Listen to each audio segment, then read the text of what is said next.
Good morning mga tupay. Bumalik pala ako ngayon mga tupay sa may Buhayang Bato mga tupay, dito sa may Ilog Pasig mga tupay, sa may barangay Buhayang Bato.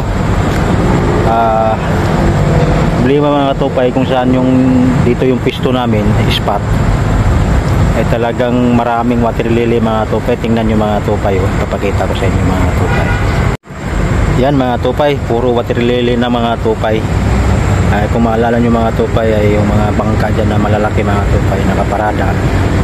Kaya yung tubig galing doon sa taas mga tupay pababa dito, inanod niya itong mga water lily mga tupay at sa nasala dito sa may mga malalaking bangka mga tupay. Kaya yun, puro water lily na kung saan mga tupay dyan kami na mimingwit mga tupay.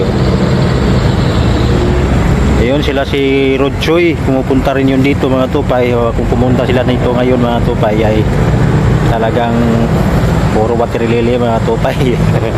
Wala ka mahagisan sa yung pamingwit dahil puro water lily mga tupay. Diyan kami mga tupay pumisto sa may mangga. Tapos napanood ko sa vlog nila ni Rodchoy, dito lang sila. Kaya kung saan dito sila nakaupo, yan, ihahagis na lang yung pamingwit nila dyan.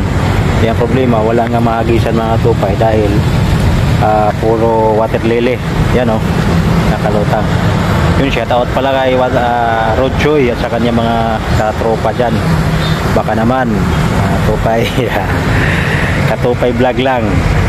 Okay mga tupay, maghanap muna kami kung saan kami pupisto ngayon mga tupay. Puro water lily na mga tupay, walang mahagisan dito sa pisto namin dati. At dito yung mangga. Ito yung mga batuhan mga tupay kung saan kami. Ang problema, walang nga mahagisan mga tupay. Ayun, hanap kami kung saan kami ipipisto ngayon mga tupay.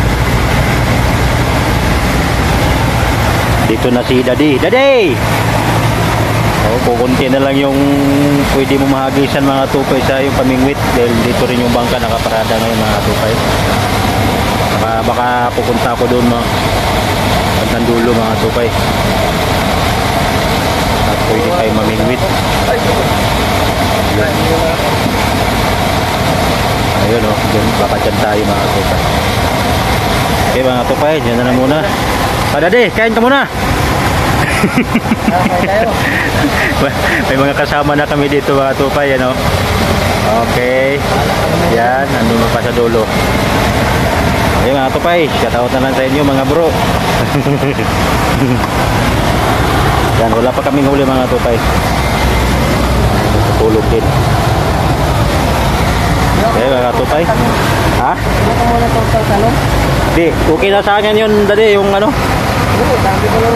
yan, yummy. Kakain muna si Daddy mga tupay para may lakas. Okay mga tupay, at nabayanan nyo na lang po sa sunod kong pag-upload ng video kung ano yung mga mahuhuli namin ngayon dito mga tupay.